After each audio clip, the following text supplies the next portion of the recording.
Astaga, bencana alam macam apa yang sampai membelah daratan gini? Apa kabar sesama pecinta film? Semoga semua sehat-sehat ya. Kali ini Ara akan mereview film yang mengilustrasikan bencana yang akan terjadi jika patahan yang terkenal di Amerika Serikat bergeser. Film yang diberi judul berdasarkan nama patahan itu diperankan oleh banyak artis ternama, mulai dari Dwayne Johnson sampai Alexandra Daddario. Di awal film, kita langsung dibuat tegang dengan kejadian yang dialami oleh seorang gadis. Wah, amazing juga ya. Dia masih bisa sadar setelah kejadian yang menimpanya barusan. Sambil diliput, helikopter milik LAFD melakukan misi penyelamatan dipimpin oleh pilot kepala Raymond Gaines. Medan yang berat membuat Ray nekat melakukan manuver sulit demi menjalankan tugasnya.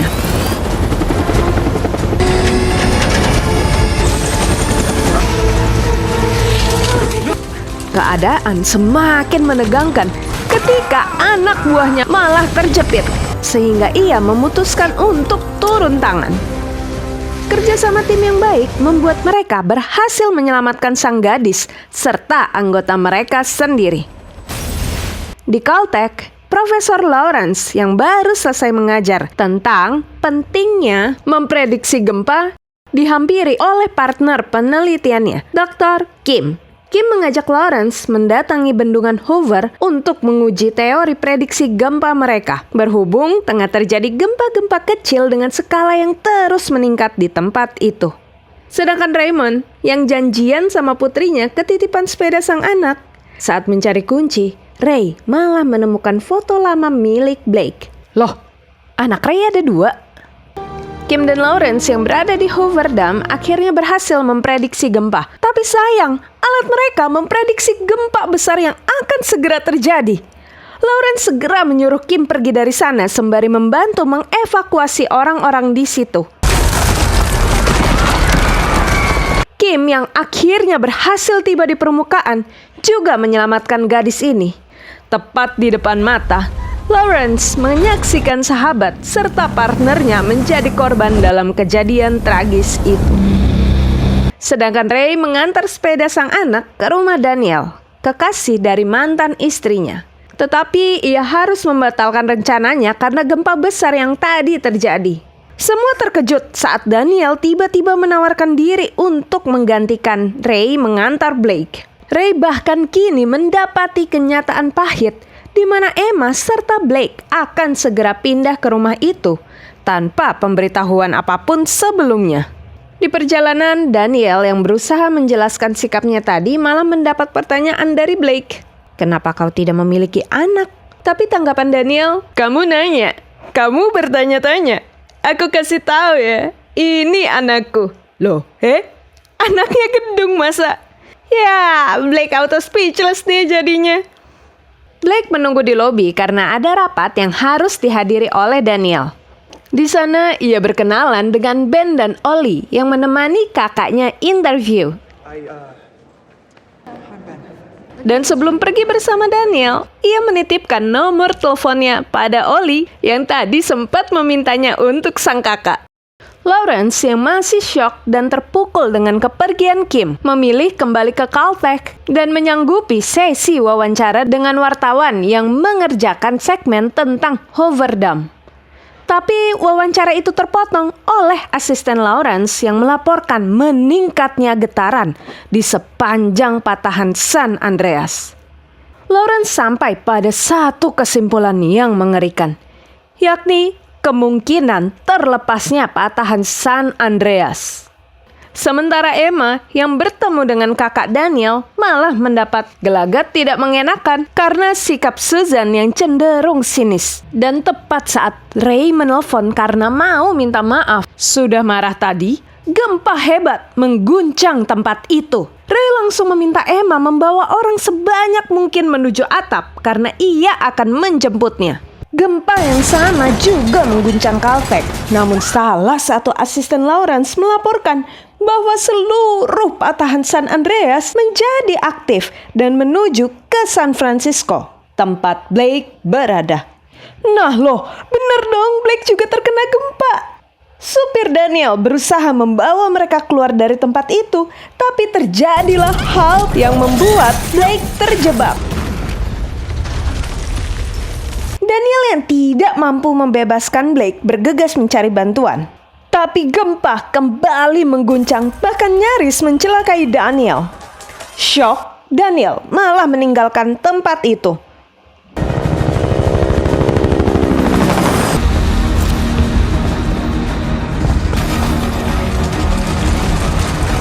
Sementara Emma mengalami kengerian serta kesulitan mengajak orang-orang menuju atap.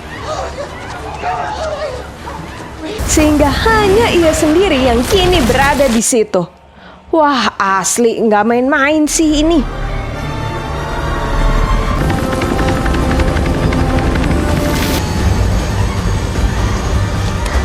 Tak lama setelah Ray menurunkan tandu, gedung di belakang Emma malah roboh menimpa apapun yang berada di bawahnya, serta mengharuskan Emma untuk segera berlari menuju tandu. Yah, kosong. Wah, untung Emma ternyata berhasil meraih bagian bawah tandu. Tapi perjuangan mereka belum berakhir loh. Setelah berhasil melewati momen membahayakan tadi, Ray menenangkan Emma yang gemetar hebat. Ben dan Ollie menjadi satu-satunya orang yang menuju parkiran dan sekuat tenaga berusaha menolong Blake.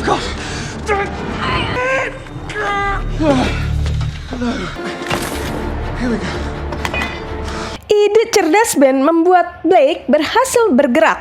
Tapi mobil itu akan segera rusak tertimpa beton yang rubuh. Kita pun bisa bernafas lega saat Ben berhasil menarik Blake keluar.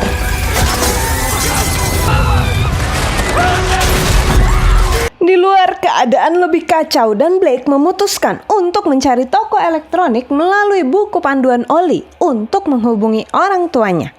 Setelah berhasil menemukan toko yang mereka cari, serta telepon putar atau telepon tombol tekan, Blake langsung menghubungi Ray. Ia terkejut saat mendengar suara ibunya dan langsung menceritakan Daniel yang meninggalkannya. Mereka pun janjian di Menara Coit, menara tertinggi di sana, agar Ray bisa menjemputnya. Tak lupa Blake juga memberi kesempatan agar Ben bisa menghubungi orang tuanya. Sedangkan Emma langsung menghubungi Daniel dan meninggalkan pesan ramah lingkungan baginya. Daniel sendiri malah kembali melakukan tindakan egois demi menyelamatkan diri sendiri. Perjalanan Emma dan Ray tidak berjalan mulus karena mesin helikopter sempat terkena puing-puing saat menyelamatkan Emma tadi. Ray terpaksa melakukan pendaratan darurat dan menabrak mall di bawah mereka. Dilanjutkan mengganti baju mereka yang basah oleh bahan bakar, mencuri mobil yang dicuri,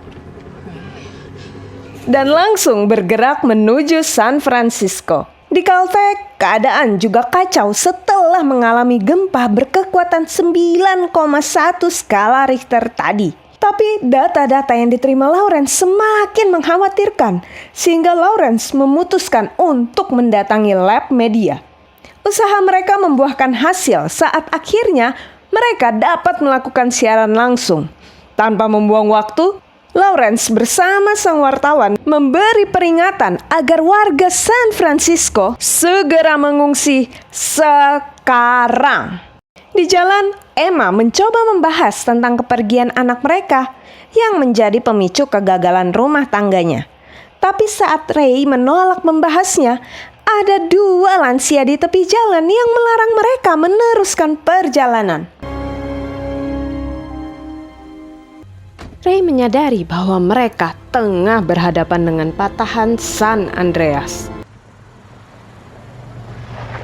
Mereka pun berterima kasih kepada pasangan ini. Pertemuan itu juga membawa mereka untuk membarter mobil yang mereka bawa dengan pesawat milik si kakek. Ray pun mengemukakan perasaannya tentang kepergian anak mereka. ia tidak bisa berhenti menyalahkan diri karena ialah yang mengajak rafting, terlebih ketika ia tidak bisa menyelamatkan putri bungsunya. Setelah melepaskan beban berat yang membayangi hari-harinya, mereka pun pergi menjemput Blake, anak sulung mereka. Saat Blake dan Ollie mencari perlengkapan yang dapat mereka gunakan, Ben menyaksikan kengerian yang terjadi tepat di area Menara Coit. Blake berkata bahwa mereka harus mencari tempat tinggi lainnya dan Ollie mengusulkan Bukit Knob sebagai destinasi berikutnya. Ben tidak yakin karena mereka akan menjadi satu-satunya orang yang ke sana. Tapi Ollie berhasil meyakinkan kakaknya karena tanpa kecerdasan Blake, mereka tidak akan dapat bertahan. Wah, bandara yang kacau balau membuat Ray mengambil pilihan nekat untuk terjun menuju stadion ini.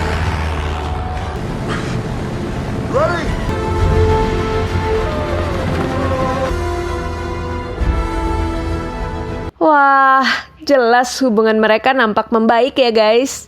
Berkat peringatan yang diberikan Lawrence, pemerintah langsung melakukan evakuasi besar-besaran terhadap warga San Francisco. Gempa dengan kekuatan lebih besar yang diprediksi Lawrence pun terjadi, menyebabkan Ben yang kurang beruntung kali ini mengalami cedera pada kakinya. Wah, kacau. Kerusakan yang terjadi juga semakin parah. Naluri Ray langsung membuatnya mengevakuasi orang-orang ini menuju sisi stadion yang aman. Tak lupa ia berpesan agar mereka selalu berlindung pada bangunan yang kokoh agar dapat selamat. Kondisi jalan yang rusak parah membuat Ray memiliki ide baru. Setelah mengikat kaki Ben dengan berhati-hati, Blake menarik pecahan kaca itu dan memapa Ben agar mereka tetap bergerak menuju salah satu anak Daniel setelah peringatan tsunami dikumandangkan. Sedangkan Ray dan Emma yang baru saja melihat Coit harus berjuang melawan tsunami.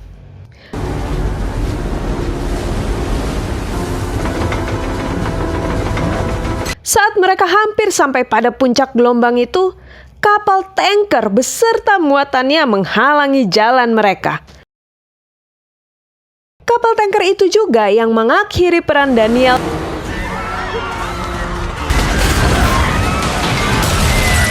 Tsunami yang sampai ke darat langsung menyapu semua hal yang berada pada jalurnya.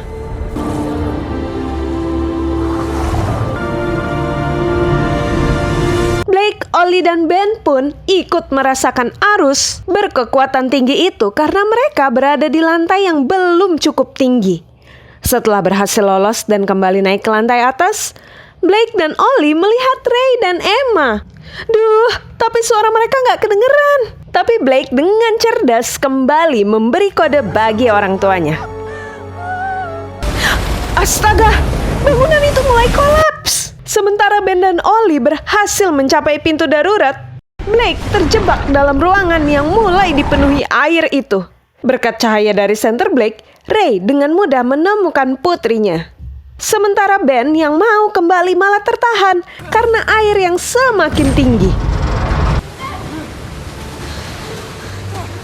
Aduh, sedih. Tahu bahwa peluang hidupnya menipis, Blake berkata bahwa ia mencintai ayah serta ibunya. Ray sekuat tenaga mendobrak barang-barang yang menghalangi pintu. Dan akhirnya tiba di lantai Ben dan Ollie. Ray langsung menginstruksi agar Ben memecahkan jendela. Dan Emma yang melihat hal itu langsung menabrakkan diri serta membawa mereka pergi dari tempat itu.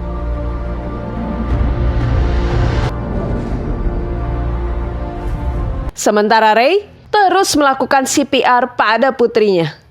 Sayang, Blake tidak menunjukkan tanda apapun, membuat mereka semua spontan menangisinya. Namun Ray kali ini tidak mau menyerah dan usahanya pun membuahkan hasil, memberi kelegaan tidak hanya kepada orang tuanya, tetapi juga pada kakak beradik ini. Upaya pemulihan besar-besaran pun dimulai di teluk itu dengan bantuan ribuan relawan. Film pun ditutup dengan band yang mengembalikan kalung milik Blake dan mendiang adiknya, serta berkumpulnya kembali keluarga yang sempat terpisah ini.